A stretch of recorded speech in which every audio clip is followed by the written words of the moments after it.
जय श्री कृष्णा। आप सबका वैदिक प्रेडिक्ट में स्वागत है। आज का विषय है बुध ग्रह के बारे में, जो वृश्चिक राशि में गोचर कर रहे हैं और आज से वक्री हो रहे हैं। वक्री बुध अब बहुत सी राशियों के लिए अभी 21 दिन के लिए जो वक्री हो रहे हैं, ये काफ़ी प्रॉब्लम क्रिएट कर सकते हैं। तो 12 राशियों पर इसका क्या असर पड़ेगा अगले 21 दिन तक, क्योंकि 26 नवंबर से लेकर और 16 दिसंबर तक ये वक्री रहेंगे, उसके बाद मार्गी होंगे, लेकिन वृश्चिक राशि में ही गोचर करते रहेंगे। बुध ग्रह जो है वो हमारे इंटेलिजेंस से जुड़े हुए हैं, हमारी प्लानिंग जो होती है इसके कारक हैं, और बहुत सी नर्वस सिस्टम है हमारा, इस पर डिपेंड करता है, स्किन है। तो ये सब चीज़ें हैं जिस पर बुध ग्रह पे डिपेंड करते हैं। तो बहुत ही इम्पोर्टेंट ग्रह हो जाते हैं, हमारी सोच से रिलेटेड है, हमारी प्लानिंग से रिलेटेड है। तो इसका क्या असर होने वाला है चर्चा करेंगे। इससे पहले कि मैं शुरू करूं, जो लोग नए जिन्होंने ज्वाइन किया है उनसे रिक्वेस्ट है कि आप सब्सक्राइब करके बेल आइकन ज़रूर दबा दें ताकि आने वाली वीडियो की नोटिफिकेशन मिल जाए। और अगर आपको वीडियो पसंद आए तो आप इसे लाइक करें, शेयर करें, ताकि दूसरे भी इसका लाभ उठा सकें।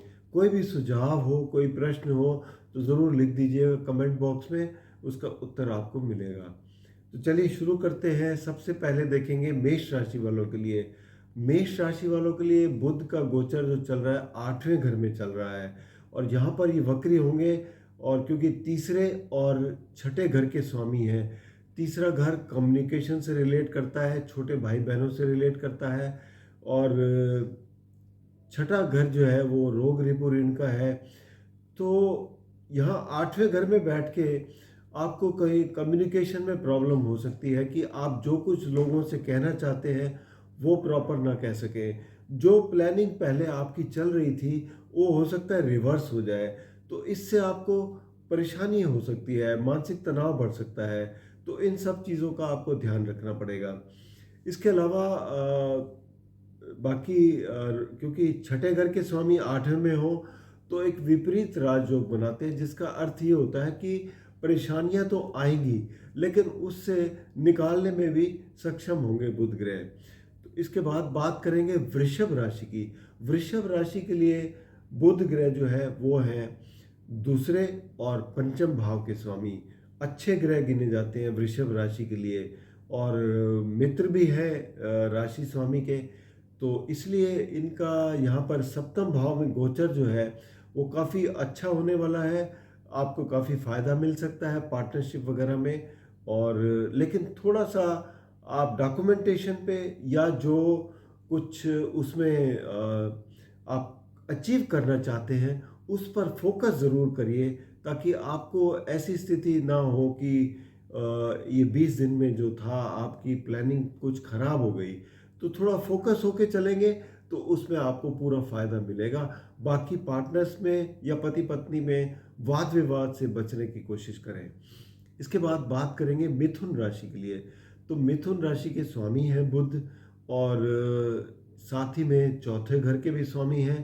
तो इनके लिए गोचर जो है वो छठे घर में होने जा रहा है। छठा घर बेसिकली रोग रिपू इनका होता है। तो यहाँ पर जब बैठे हैं तो आपको अपने स्वास्थ्य पर ज़्यादा ध्यान देना है, और प्रॉपर्टी से रिलेटेड अगर आपको कोई लोन्स वगैरह लेने पड़ सकते हैं तो वो उसका आकलन सही तरीके से करें, कितना चाहिए, ताकि उसके हिसाब से, क्योंकि ये 20 दिन का टाइम जो है ये आपको थोड़ा सा विचलित कर सकता है, और आपकी प्लानिंग में थोड़ा सा कहीं बदलाव आ सकता है। तो ध्यान रखें, अगर हो सके तो कुछ दिन के लिए अगर टल सके तो कोशिश करें कि टाल दें। तो ऐसी स्थिति रहेगी। बाकी स्वास्थ्य का ज़रूर ध्यान रखना है। कर्क राशि वालों की बात करें तो कर्क राशि वालों के लिए द्वादश भाव के स्वामी हैं, और ये हो जाते हैं आपके तीसरे घर के स्वामी। और द्वादश भाव बेसिकली खर्चों का घर है, आपके खर्चे बढ़ सकते हैं, और ये बैठेंगे पंचम भाव में। पंचम भाव में बुध की स्थिति वैसे तो अच्छी रहती है। अगर आप शिक्षा के क्षेत्र से जुड़े हैं तो वहाँ पर आप अच्छा कर पाएंगे। बच्चों से अच्छे रिजल्ट मिलेंगे। लेकिन वक्री है तो कोई ना कोई ऐसे काम भी होंगे जो पहले रह चुके हैं, रह गए हैं, वो उनको पूरा करने की अभी समय आ गया है, वो पूरे करने ज़रूरी होंगे। बाकी अपनी कम्युनिकेशन पर भी ध्यान दें, क्योंकि जो कुछ आप लोगों से कहना चाहते हैं उसमें आपको दोबारा कहने की ज़रूरत पड़ेगी, उनको समझाने की ज़रूरत पड़ेगी। इसके बाद बात करेंगे सिंह राशि वालों के लिए। सिंह राशि के लिए बुध ग्रह जो है वो 11वें और दूसरे घर के स्वामी हैं, और ये बैठेंगे आपके लिए वृश्चिक राशि, जो कि चौथा घर है। चौथे घर में बैठकर बेसिकली बुध ग्रह जो है, वैसे देखा जाए तो बुरे नहीं है, चौथे घर में सुख स्थान में बैठे हैं, लेकिन वक्री बैठे हैं। वक्री का मतलब ये होता है कि जो क्योंकि आय से रिलेटेड घर के स्वामी हैं, तो जो आय पहले अगर आपकी कहीं रुक गई थी, तो हो सकता है वो अब आपको मिल जाए। जो पहले पैसे जो आप कहीं रुके हुए थे, वो अब मिलने के पूरे चांसेस हैं। तो आपके लिए ये स्थिति काफ़ी अच्छी है। बाकी घर में अगर कोई बदलाव या कोई ऐसी स्थिति नज़र आ रही है, तो उसे आप ध्यानपूर्वक देखें, उसमें जो खर्चे इन्वॉल्व हैं उसको आप ज़रा फोकस करके चलें। अब बात करेंगे कन्या राशि के लिए। कन्या राशि के लिए देखा जाए तो बुध ग्रह जो है तीसरे घर में बैठेंगे।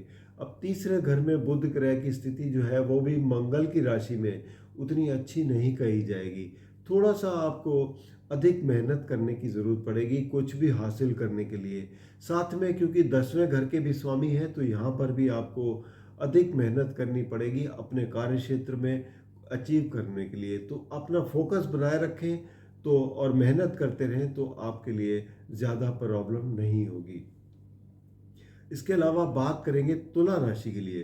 तो तुला राशि के लिए बुध ग्रह जो है वो हो जाते हैं आपके भाग्य स्थान के स्वामी और द्वादश भाव के स्वामी। तो आपके लिए भी एक तो देखा जाए ये बैठेंगे दूसरे घर में धन भाव में। तो भाग्य स्थान के स्वामी अगर धन भाव में बैठते हैं तो आपके लिए इनकम जनरेट करते हैं। लेकिन इनका मूल त्रिकोण साइन जो है वो 12वें घर में पड़ता है, जो ये भी बताता है कि आप कुछ खर्चे भी करेंगे। हो सकता है विदेश यात्राएं करें, या फिर कोई चैरिटी या डोनेशंस में कुछ खर्चे करें।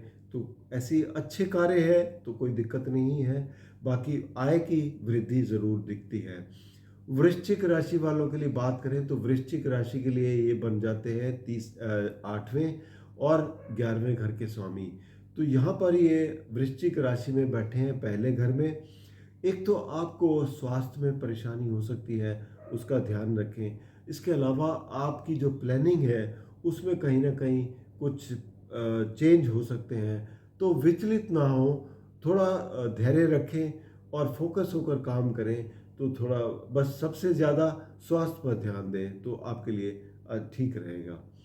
धनु राशि की बात करें तो धनु राशि के लिए ये 12वें घर में बैठेंगे, और धनु राशि के लिए ये है आपके 7वें और 10वें घर के स्वामी। तो दोनों ही केंद्र स्थान के मालिक हैं और द्वादश भाव में बैठेंगे, जो ये बताते हैं कि कार्य क्षेत्र में भी और आपके पार्टनरशिप में कोई ना कोई चेंजेस आ सकते हैं। उसके रिलेटेड आपको कुछ खर्चे भी करने पड़ सकते हैं। तो घबराएं नहीं, धैर्य रखें और जैसी स्थिति आती है उसका आकलन सही तरीके से करें, क्योंकि ये 21 दिन का पीरियड है। अगर कहीं कुछ चीज़ें टल सकती हैं तो उसे टालने की कोशिश करें, वरना आप उसमें जो खर्चे करने हैं करें, ताकि आपकी जो स्थिति है वो ठीक ठाक बनी रहे। मकर राशि की बात करें तो मकर राशि के लिए ये एकादश और एकादश भाव में बैठेंगे, और ये स्वामी हो जाते हैं नवम और छठे घर के। तो यहाँ पर आपके लिए परिस्थिति काफ़ी अच्छी है, क्योंकि एकादश भाव में बैठकर ये काफ़ी अच्छे लाभ दे देंगे। कोई नई नई चीज़ों से आपको लाभ मिलता हुआ नज़र आएगा।